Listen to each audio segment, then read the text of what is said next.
Thank you, Prabhu. Hare Krishna. So, Hare Krishna, Prabhus, Hare Krishna, Matajis. I'm very happy to be here. This is our extended family from Varanga Center, but not extended, right? It's family. So I'm very happy to be here, a part of you, and especially, on a Sunday evening, we're gathered here to discuss on Bhagavad Gita. Sunday evenings usually is the time when we tend to wind down. We are all very happy from, how should I say this, Friday evening to about Sunday morning, we are all happy. And Sunday evening we get into that mood where we're not so happy anymore. And then from Monday, I don't even have to say it. But this is the way actually to spend Friday evenings, Sunday evenings, so that the rest of the week we don't have to fear. We set things in perspective when we enter the week. So today we are going to look at an important verse from Bhagavad Gita, first chapter. So we'll chant the verse and then we'll go through the word for word translation, purport, and then we'll speak something on the verse. Arjuna Uvacha Drishtvevam Swajanam Krishna. So this is first chapter, 28 verse, if you have it. 28, 28. Drishtvevam Swajanam Krishna Yudsum Samupastitam Yudsum Samupastitam Sidanti Mama Gatrani Sidanti Mama Gatrani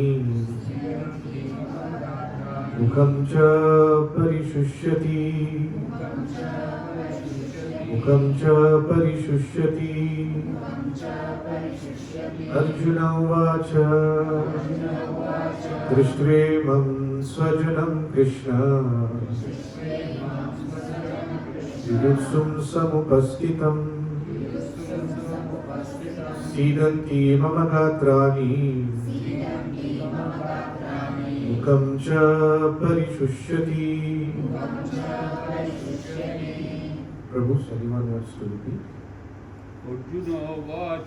Arjuna Uvacha Drishtvevam Swajanam Krishna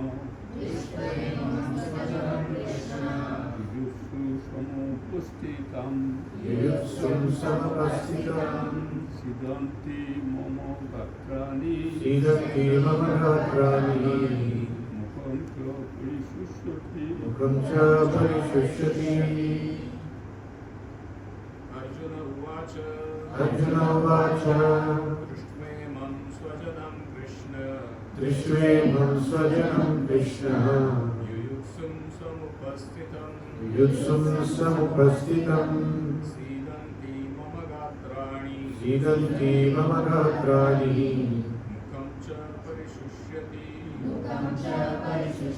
Matajis, Arjuna Uvacha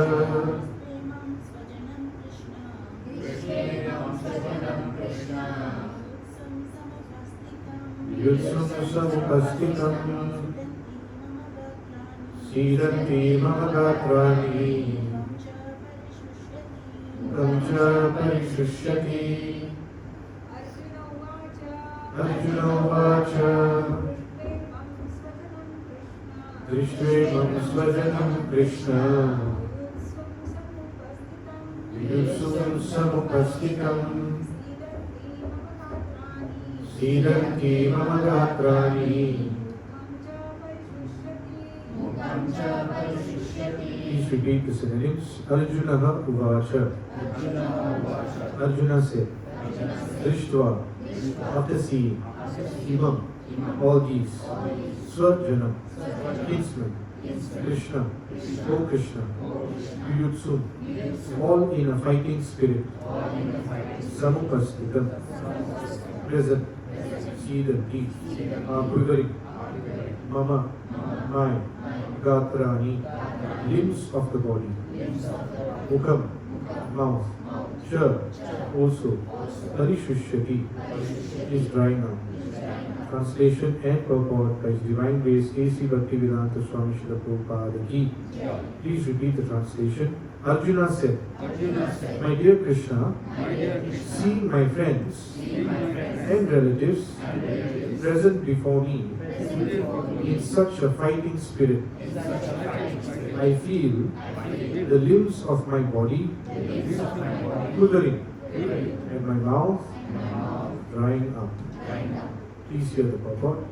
Any man who has genuine devotion to the Lord has all the good qualities which are found in godly persons or in the demigods, whereas the non-devotee, however advanced he may be in material qualifications, by education and culture, lacks in godly qualities.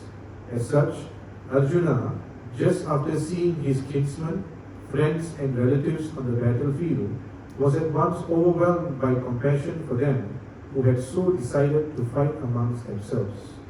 As far as his soldiers were concerned, he was sympathetic from the beginning, but he felt compassion even for the soldiers of the opposite party, foreseeing their imminent death. And while he was so thinking, the limbs of his body began to quiver, and his mouth became dry. He was more or less astonished to see their fighting spirit.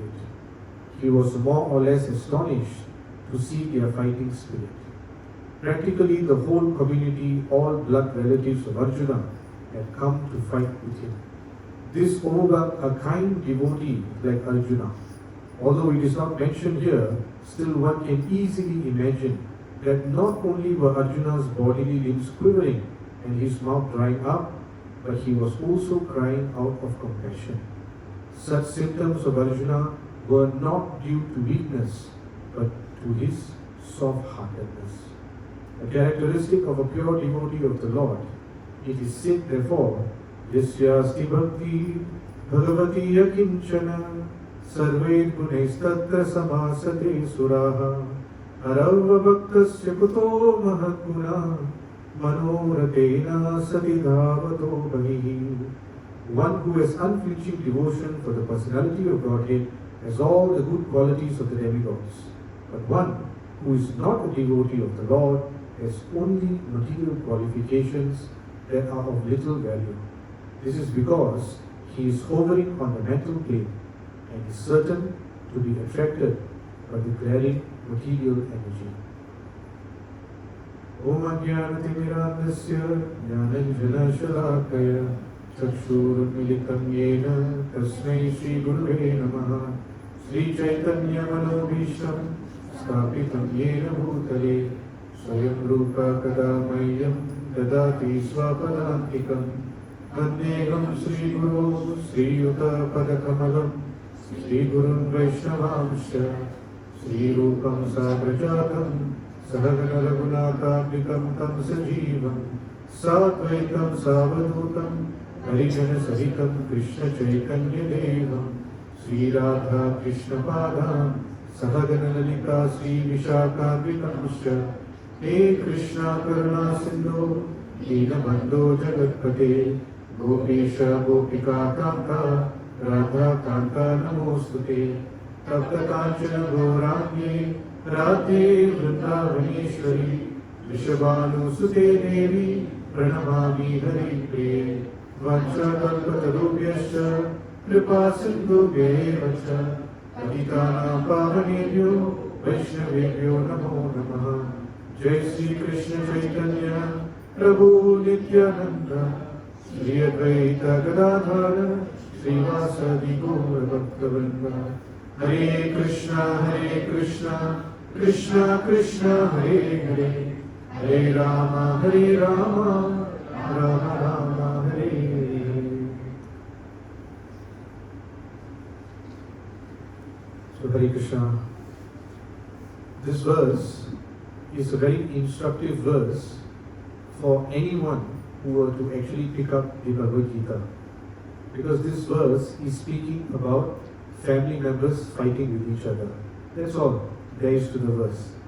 And I think in the history of creation, there is no instance where family members or friends did not fight with each other. You will find it is mentioned here that Arjuna's hands and limbs are quivering and his mouth is drying up. If you walk out on the street and if you meet a stranger, and if the stranger hits you, or if the stranger shouts at you, or if the stranger tries to backstab you, you will feel hurt. But by the time you get back, you would already be a little relieved, because you would think it was a very random act and the person was actually crazy. But if someone you love, your own family member, your own blood, or person you considered friend for many years, were to do the same thing to you, then as you go back home, the pain increases. It doesn't go away. And as days go, the pain even more increases. And after that, after many years, when you look at that relative or that friend or that family member, chances are you won't even recognize them. Because every time you look at them, it will only bring you pain. Because the mind has grasped or absorbed the relationship with that person in a traumatic or in a very painful way. It's like when you have an accident, let's say in a certain street, Krishna forbid of course, if you had gone through an accident in a certain place, if it's very painful and it had caused some trauma, every time you go past that street, every time you go past that place, you would actually experience some phobia, some trauma. So in the same way in our life, our relationships are something that can enliven us, or our relationships are something that can actually break us. Many times we find in this world how to actually be happy. Many people have tried many things, but you will find, even if you have a lot of money, even if you work for the best organizations, even if you live in the best country, even if you have a lot of possessions, if your relationships are not right, you can never be happy. It is a fact of life. Every time we may say, if someone who is close to us and they have hurt us, like what happened to Arjuna, we can go through Facebook and read some quotations that, we should not be bothered about them, we should change our circle, we should not speak about them anymore. The more we read that, the more we'll remember them. There is no quotation in the world that enables us to forget the pain that we have gone through a loved one. There is no such thing. The only book or quotations or statements that can take us away from their pain are only two books. One is Bhagavatam and one is Bhagavad Gita. Because this 700 verses is actually to get Arjuna out of their painful condition and for him to start fighting. But there is a difference. Over here, if you read Bhagavad Gita, next few verses, Krishna will chastise Arjuna. Why are you not fighting?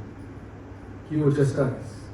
But here, Prabhupada glorifies Arjuna for not wanting to fight. It's a paradox. Prabhupada is praising him. Why? Because for a devotee, he does not have a fighting spirit innately.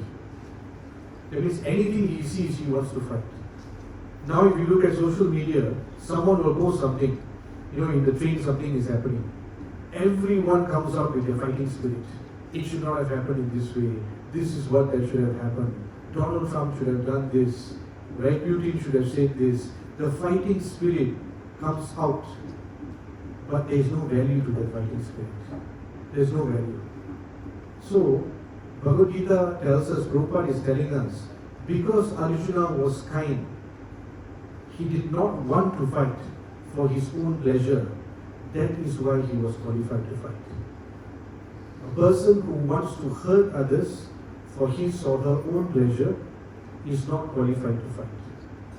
A person who wants to fight for the greater good of society and community is allowed to fight. That's right, now I put a fight with one of you, you probably hand me over to the police.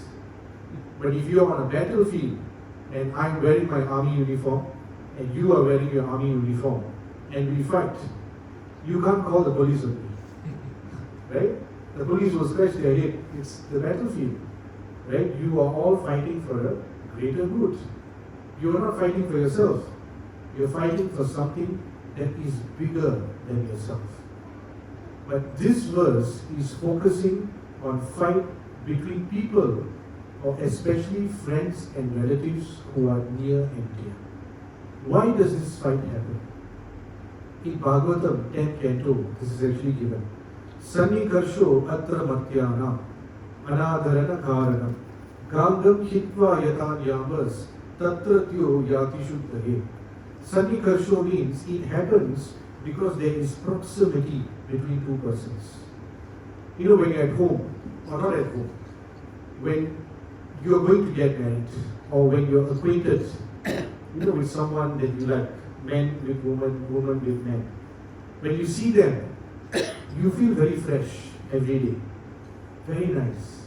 Right? I like this person likes me, and we want to get into a relationship. We get into a relationship, first 5 years, this proximity does not cause any contempt. Familiarity breeds contempt. Sannikarsho means proximity.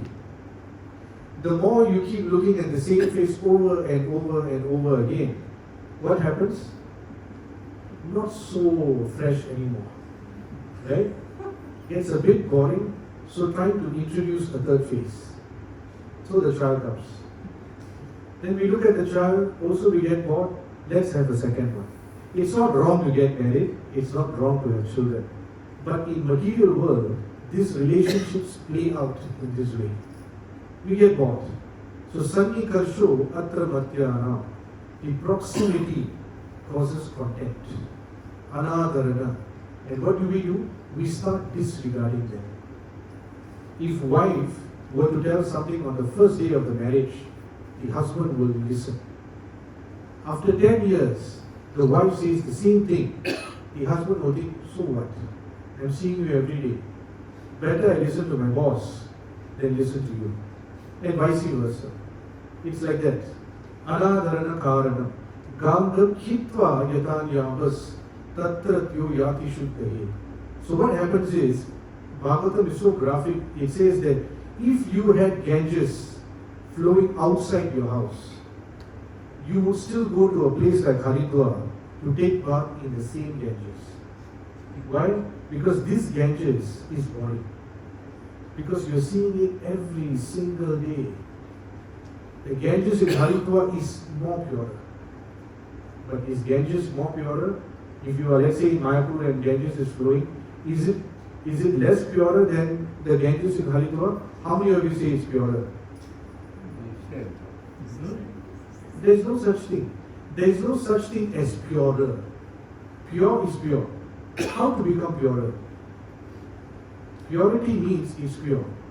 If there is some alloy in it, it is already tainted. Purity means there is only one. But why did that happen? Because of familiarity. So fighting spirit comes because we have enjoyed someone too much. And now because we take that relationship for granted, as what Duryodhana did. Duryodhana and Kauravas, they grew up with the Pandavas. And because of that proximity, this envy, this jealousy, this fighting spirit, it all crept in. And now they wanted to fight because they were disregarding their relationship. So this is exactly why it happens. And in Bhagavatam, this whole intent of fighting within family, within friends, is exhibited in a very wonderful pastime. And this is the pastime of Daksha and Lord Shiva. Daksha was a Prajapati, or is a Prajapati. Prajapati means that they are the sons of Brahma, and they are meant to progenitate. That means increase the population in the universe. And we always hear, it's not enough to give birth to children. We will have to create conditions, environment, in such a way that they can actually thrive and be happy. In Tamil, I don't know how many of you are Tamil here, but in Tamil they say, Pettutta mattum podadu. That's what they say in Tamil. Just because you give birth, it is not enough. You have to create an environment. So Daksha had the same concept. So what did he do? He created a yajna for the pacification of the entire universe. He created a yajna for the pacification for the entire universe. But Bhagavatam tells us he wanted to pacify others, but he himself was not pacified. It's very important. Why? Because he had a fighting spirit. He did not like someone in his family. And who did he not like? Lord Shiva. So he entered the Yagyashala and he had invited all the most important persons in the universe. Not state, huh? He didn't invite Modi, he didn't invite Lawrence Wong. That's just country. This is interplanetary. So you had people like Brahma, Lord Shiva, Bhrigu, so many of the most important personalities were all there. When Daksha entered the Yagyashala, Bhagavatam describes that he was glowing. His luster was so bright that everyone stood up, knowing that he is a very important personality. Two persons did not stand up. Who were they? Brahma and Lord Shiva. Why didn't Brahma stand up? Father. Right? If son expects father to stand up when he enters, he's really crazy. Right? So he didn't mind. Father doesn't stand up, it's fine. But as he entered from the corner of his eye, he caught something. Lord Shiva did not stand up. And the fighting spirit inside Daksha came out. And you know how fighting spirit comes out? When someone you don't know is trying to hurt you, you will lash out or you will hit the person. Because it's very random. But when a person who is near to you, has a relationship with you, disregards you, you don't hurt them by punching them. You will hurt them by speaking words sarcastically to hurt them. So what did Lord Shiva, what did Daksha do? When he entered, he made a statement. My dear great personalities, I am not here to criticize anyone. Right? The moment he said that, you must understand that he was going to criticize someone. This is how usually human beings are. Actually, I'm not envious. I'm not saying anything bad about him. But everything will come out. So this happened thousands of years ago. Daksha did the same thing. I'm not envious of anyone. I'm not trying to criticize anyone.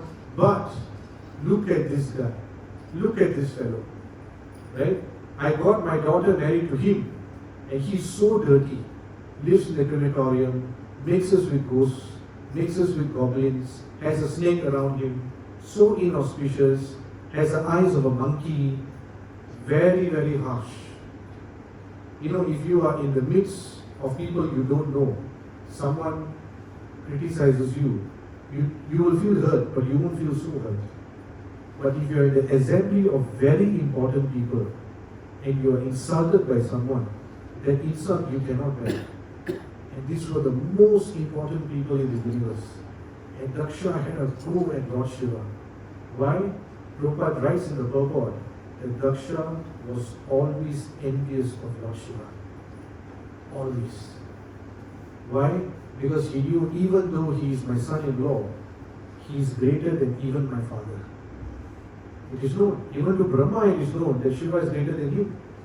Brahma accepts it, but he could not accept it. Because why? He is my son-in-law. But Lord Shiva is not just your Tom, Dick and Harry son-in-law. Right? He is the father of the universe. He is the father of the universe. So when that happened, Daksha cursed Lord Shiva, fighting spirit, between family. He said that everyone will get oblation except for Lord Shiva. There is no yajna that can be complete without Vishnu, Brahma and Shiva.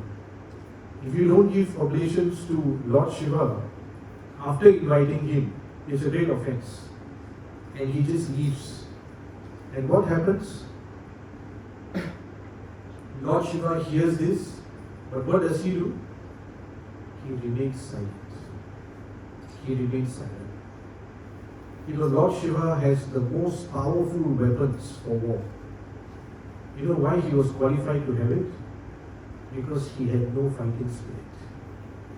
A person who has no fighting spirit should actually hold the most powerful weapons in the world. Thank you. A person who wants to keep fighting should hold no weapons.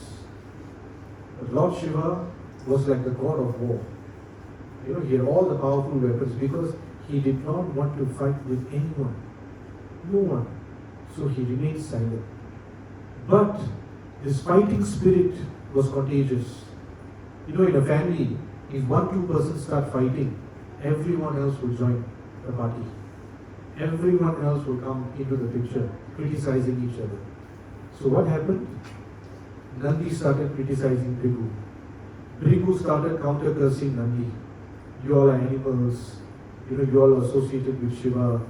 And Nandi started saying that you Brahmanas are too proud.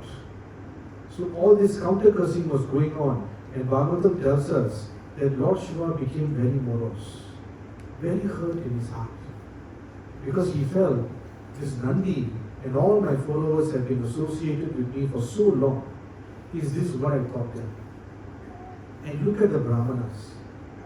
What should be the quality of Brahmanas? Gentle. One of the most important quality of a Brahmana is that he always forgives easily. Forgiveness is the true mark of a Brahmana. And because they could not forgive, Lord Shiva became very morose. And he was hurt by the words of Daksha. He was hurt. Even though he was silent, doesn't mean Lord Shiva was not hurt. You know, when Krishna was incarnated as Varahadev, when Hiranyaksha criticized Varahadev, Bhagavatam writes that Krishna became hurt in his heart. When our near and dear ones hurt us through words, even if we are devotees, it does hurt. And there is no wrong in feeling hurt. So he felt hurt, but he walked away. And everyone left the Yajnashala.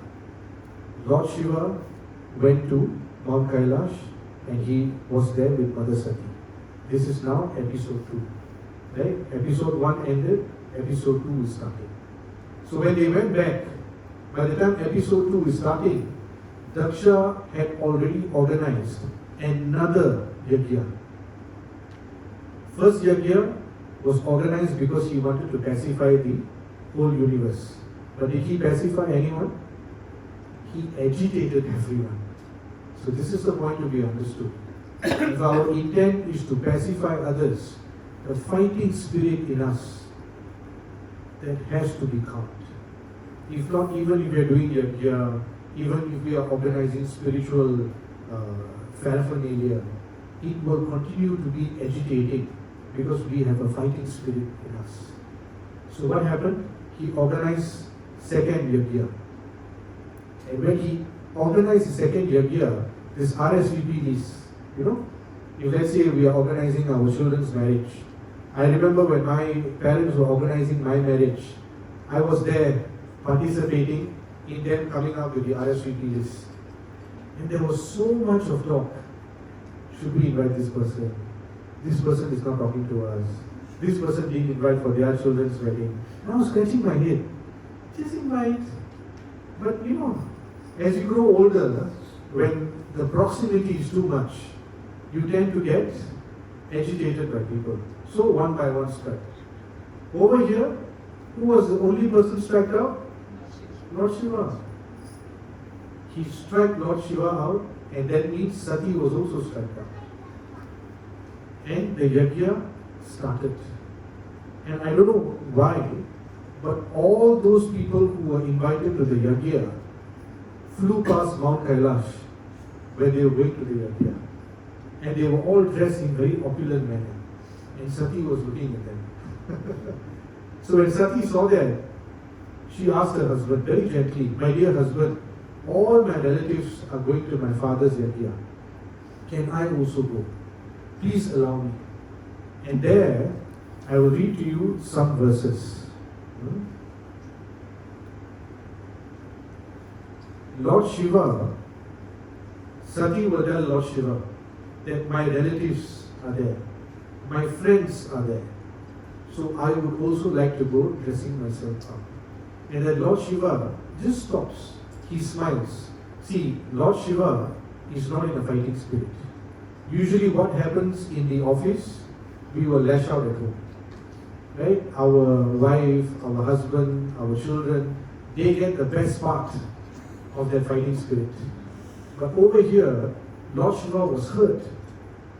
And if it were me, I don't like someone, and if my own wife comes and tells me, I want to go for that function, I'll completely be angry. But Lord Shiva, Bhagavatam writes, he smiled and he very gently spoke to Sati. This is very key. Sannikarsho atra matyana anadarana karanam. Even though he saw Sati's face every day, there was no disregard. Proximity or familiarity did not breed contempt between husband and wife. This is Vedic marriage. In Vedic marriage, if a husband wants to approach a wife, he has to ask permission from his wife, because that relationship is very sacred. So there was no disregard. So he was gentle, but he did give her some instruction. He said, Lord Shiva replied, my dear beautiful wife, you have said that one may go to a friend's house without being invited. Friend means you can go, just walk in. And this is true, provided such a friend does not find fault with the guest because of bodily identification. That is the meaning of a friend. Second, one should not go to anyone's house even on the consideration of being a relative or a friend when the man is disturbed in his mind and is angry. What Lord Shiva is saying, even if someone is a relative, even if someone is a friend, if the person is disturbed in mind, better to stay away. This is not me giving you advice, this is Lord Shiva giving advice. Third verse, Lord Shiva continued, if one is hurt by the arrows of an enemy, one is not as aggrieved as when cut by the unkind words of a relative. For such grief continues to rend one's heart day and night. When we are sleeping, the pain of being hurt by a relative or a friend grows more. So Lord Shiva told her, I'm giving you this instruction. If you go, the outcome will not be good for you. Because Lord Shiva is a person who is very broad-minded. A person who is broad-minded has the art of foresight. What is going to happen? To some extent, they can see. But 99% of living entities have what you call the keyhole consciousness. Keyhole consciousness means if the devotees organizing this program have closed their door, and if I were to enter and I see this hall through a keyhole, I would only see one or two devotees. And what would I think? Only two devotees are there, maybe program has not started, and I will leave. But when the door is open, I see the actual picture. So a person who is narrow-minded cannot see things as they are. A person who is broad-minded, like Lord Shiva, is actually able to see things as they are. So what did he say? If you go, it will not end well for you. And then he gives a hint to her. He says, when you are hurt by a relative or a friend, that hurt is as painful as death. He tells her that. He doesn't say you are going to die. He says that it's as painful as death. But then Mother Sati gives him a very powerful stare. I think we may all experience this. Right? When spouse, you disagree with them, they disagree with you, it ends off with a very glaring stare. And Mother Sati said, nothing doing, I'm going. Okay? So she left and she went to the Yajna. And what Lord Shiva said started to play out. When she entered the Yajna, no one came to greet her. It was her own home. Only her mother and her sisters came to greet her. This is the difference between men and woman. If anyone thinks that men are greater than women, read this pastime. Right?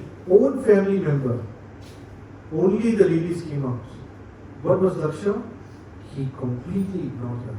You know, in material sense, if you see, son is always dear to who? Mother.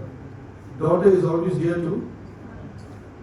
But when the heart is hard, when you have a fighting spirit, doesn't matter whether son, doesn't matter whether daughter, doesn't matter whether brother, doesn't matter whether fellow devotee, doesn't matter. Because we want to fight. So he did not give it up. He just stood there and Sati came in. And Sati started to have a go at her father. Many verses are there. But one verse, she criticizes Daksha, saying that you are like a fly. When there is some bad, you know, when there's rubbish, you don't see bees, right? You will see flies. But when there's nectar, do you see flies? You will see the bees. So she says, you are like a fly. Because you always want to fight. You always see the bad in people. But my husband is like a bee. When he sees one good quality in someone, he takes it and he amplifies it. You know, someone sings, okay, Lord Shiva will be, you are a fantastic singer. That's Lord Shiva. Shiva means auspicious. Auspicious means one who is good and one who sees good in others. This is why he did not have the fighting spirit. It's not that Lord Shiva could not fight, which you will come to see now. Right? It's not that he could not, but he did not have the intent to fight for his own pleasure. So what happened? She started to criticize him, and then she makes this statement that I am ashamed to have this body that has come through you, my father. So now I do not want this body. And she is wife of Lord Shiva. She doesn't need to go for yoga class, right, to pick up yoga. She sat down where she was in saffron sari. She picked up the heat from her body, from the lower regions. She rose it all the way to the top of her head, and her body became so hot that she self-immolated herself. Self-immolated. Everyone in the Yagyashala was shocked. You know what Daksha did? Nothing.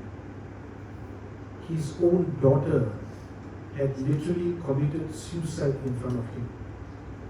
This is what fighting spirit can actually do. It completely covered his eyes. And for all, he was the son of Brahma, the creator. This is why this spirit that Arjuna does not have, Krishna really appreciates it. This boy, Krishna is thinking, he doesn't want to fight. That's why I choose him to fight. It completely covered his eyes. And she self-immolated herself. And the news reached Kailash. Lord Shiva was always silent. He did not take too seriously the words of Daksha. But the moment he heard that Sati had self-immolated herself because of neglect from the father. When someone, if you scold someone, the person scolds you back, you will fight, but you will not feel so hurt. Because you know that you have triggered the person. But if the person you are fighting with is completely silent and neglects you, you get very irritated. And you get even more angry. Correct? This is exactly what happened in the Yagyashala. And when Lord Shiva heard this I will not do justice. You have to read 4th canto of Srimad Bhagavatam to understand the beauty of Lord Shiva when he became angry. He stood up from his seat and he started to laugh like a madman. And his hair, which is always matted, started to flow down to his shoulders. And while laughing, he plucked a strand of hair. Note this point. He didn't shave his head bald. He didn't pick out a bunch. He took out a strand of hair and he slammed it on the floor. And out came a very demoniac a very horrific looking being known as Veerabhadra. You know, if you watch movies, the villain, the mafia, the gang leader, when he looks at his men and he wants to destroy a certain community or a person, he will say that now you are here, go there and finish them. Right? That's the usual dialogue. So it was somewhat like that. Lord Shiva told Veerabhadra, you know what to do. Right? Now you go. And Veerabhadra flew from Mount Kailash, gathering all the ghosts and goblins. And he entered the Yagyashala of Daksha. Yagya means auspiciousness.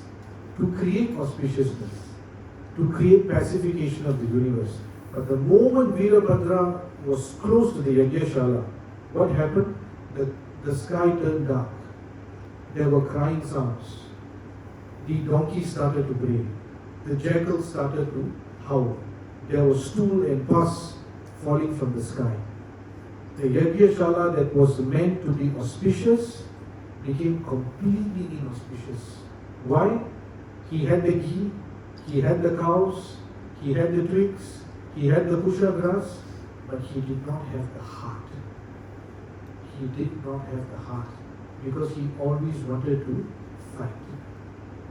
So what was meant to be auspicious became completely inauspicious. Veerabhadra came in and he told all the other goblins, just kill everyone. And what did they do? Everyone who was complicit in criticizing Lord Shiva, those who smiled, Daksha criticized Lord Shiva, there were some who smiled. You know what happened to them? They lost their teeth. They punched, the demons punched their teeth and they lost the teeth. Bhrigu was chanting Vedic mantras when Lord Shiva was being criticized. What happened to him? They put his moustache out. I don't know whether it's a prank or something, but they put his moustache. Vedic mantras are auspicious, but when it is done to criticize a person, then it becomes completely inauspicious. The intent was wrong. So they pulled out his, moustache. And another person, he was moving his eyes when Lord Shiva was being criticized, because he also did not like Lord Shiva. And what happened? They plucked out his eyes. Very violent, very violent. But it happened. And after all this happened, Veerabhadra asked, where is Daksha? Where is he? And the moment he saw Daksha, he grabbed Daksha, he took a knife, and he started to slice his head, chop his head. But he could not. Because Daksha is Prajapati, son of Brahma, very powerful. As he was slicing, he could not even penetrate his skin. So Veerabhadra threw the knife, and he took the knife that was kept for the sacrifice. And with one swipe of the knife, he chopped the head of Daksha. And of course, after that, Daksha was blessed with a head of a goat, which I will not get into. But Brahma came into that place. And he was asking, what happened? This was meant to be a yagya. This is now a crematorium. Why? Because Daksha always wanted to fight. For no reason, for no value, because he had envy in his heart. His envy killed him. Veerabhadra did not kill him. Daksha killed himself. He killed his daughter, and he killed all those people who lost their moustache, their eyes. One man's envy can create so much of destruction. This is a very important point to understand. And what did Brahma say? Now all of us now rush to Mount Kailash. We have to fall at the feet of that innocent person. Because Lord Shiva didn't do anything. He didn't want to fight. Now let us go. Now note this point. Lord Shiva was laughing, right? And he was like a madman, so angry that his wife had now self-immolated herself. So would you dare approach Lord Shiva? What would you be thinking? Or what would they have been thinking? I don't even want to see that sight. But when they went to Mount Kailash, Lord Shiva was seated under a banyan tree in saffron clothes. And he was discussing Srimad Bhagavatam and the Vedic literature with the sages. Just see this contrast. Starting, he kept silent. Something happened to wife, good husband will stand up for the wife. That is not called fighting spirit. If husband doesn't protect the wife, then we don't know what to say about the relationship. So Lord Shiva knew when to fight, when not to fight. The moment he took out his hand, he knew that this matter can just be handled just with my hand. I don't have to get too much involved. This is the point. When we fight, if we have to fight sensibly. Bhagavatam, Prabhupada writes this. There was once Garuda was in a fight with Indra because he wanted to grab the nectar from the Devtas and he wanted to give it to his mother to liberate her. So Indra threw his Vajra at Garuda. When Garuda saw it was a fight and the Vajra was coming towards him, what did Garuda do? He lost his own wing because he saw that this Vajra is supposed to be powerful and it's supposed to be always victorious. So I don't mind losing my wing. And Prabhupada writes in that purport, when devotees fight, they are sensible. They are sensible. So Lord Shiva, even though he fought, he did not extravagantly exercise his emotions. When we fight, we want to destroy the person. I'll go all out. I will lose my sleep, I will lose my energy, I will scheme, I will do so many things just to fight. But Lord Shiva was sensible. He sent Veerabhadra, did what needed to be done, and immediately again, he came back to the goal of his life, which is to discuss the Vedic literature and to preach it. And when that happened, Daksha took shelter of Lord Shiva. Now, in the first yajna, Brahma was there, Shiva was there. Who was missing? Vishnu. Right? Second yajna, Brahma was not there, Shiva was not there, and Vishnu, of course, was not there. So yajna means to please Vishnu. But in both yajnas, Vishnu did not turn up. But now, when Daksha fell at the feet of Lord Shiva and said, sorry, what did Lord Shiva say? It's okay. This sorry and it's okay, I forgive you. The moment that happened, Vishnu entered the atmosphere. What two yajnas could not achieve?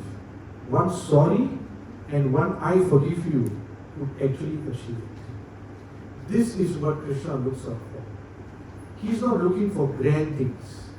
If we do all the chanting in the world, if we read so much Bhagavatam, if we get all the technicalities of running a spiritual organization, if we cannot say sorry, and if we cannot forgive, then we can forget about Krishna. This is why Arjuna was told the Bhagavad Gita. Because Prabhupada writes in today's purport that he was soft-hearted.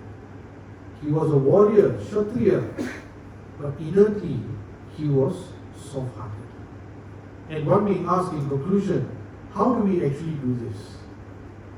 In the next 5 minutes, we'll look at that. As I said, agitating conditions are increased when there is very close proximity, when familiarity breeds contempt. How do we avoid this familiarity breeding contempt? This was done by Manu. Manu is the father of mankind. And he had laid out many rules of how mankind should actually live. But how did he lay out the rules? Is that he conducted himself in such a way of how to live with a family, how to live with friends. So Bhagavatam tells us that Manu in his house is known as Barhishmatik. Barhishmatik nama vibhu yam nirvishya samavasat tasyam pravishta bhavanam tapatraya vinashanam. When Manu entered his home where his family members were, it's not like the Singapore family nucleus. In Singapore, I lived here all my life, right? So in Singapore, the moment you get married, when I was young, the moment you get married, you would apply for a house. Then when I was 20, 25 years old, before you get married, you already apply for a house. when I was in my early 30s, even when you think about getting married, you already apply for the house.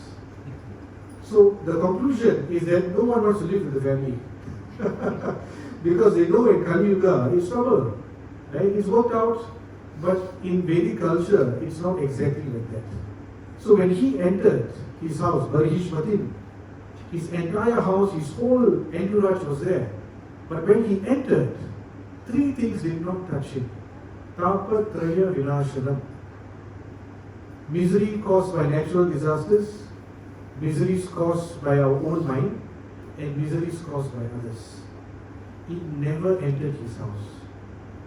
In Kali Yuga, these three things are more in our house than outside. Right? And it is true. I have really seen this over the years.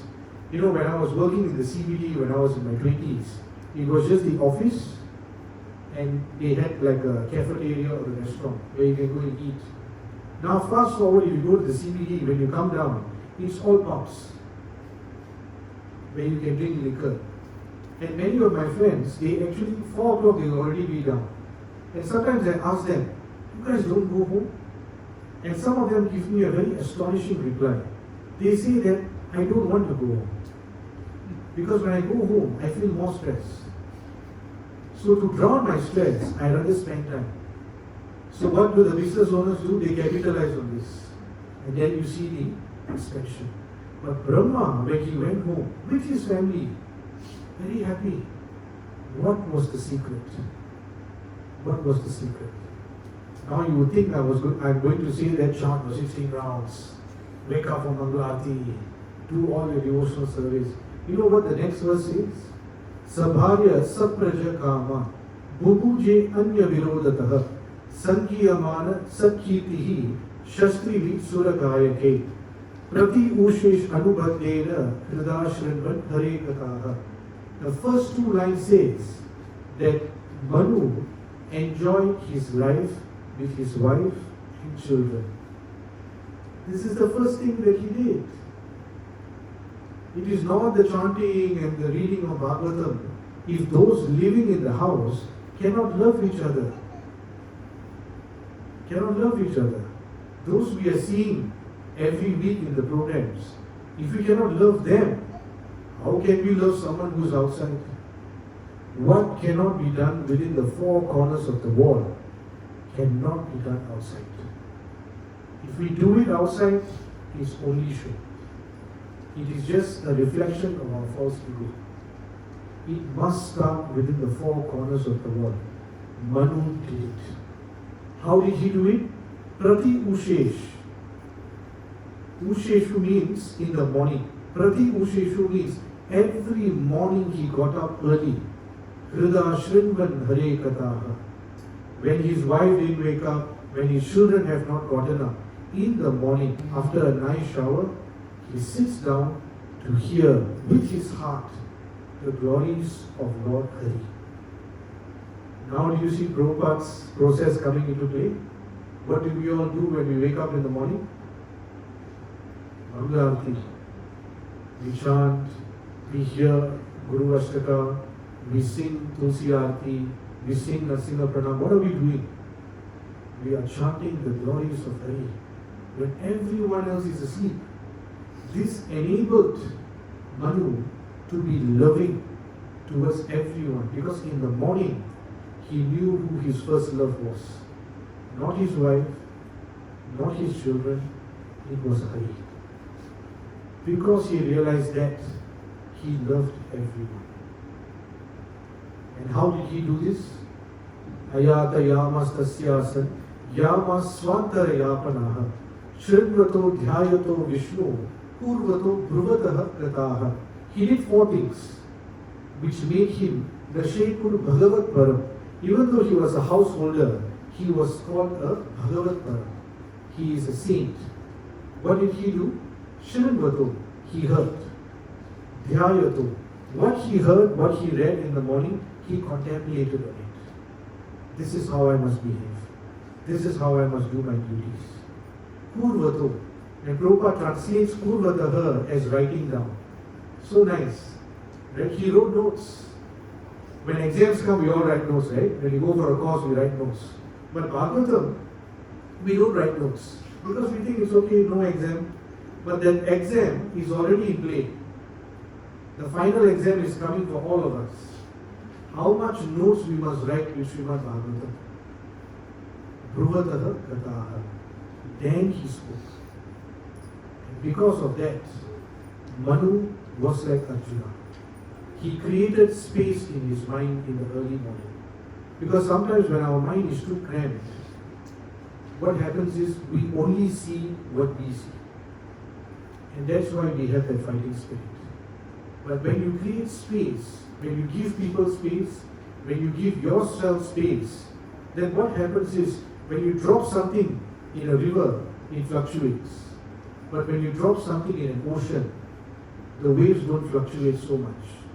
So the morning time should actually be spent in broadening our heart.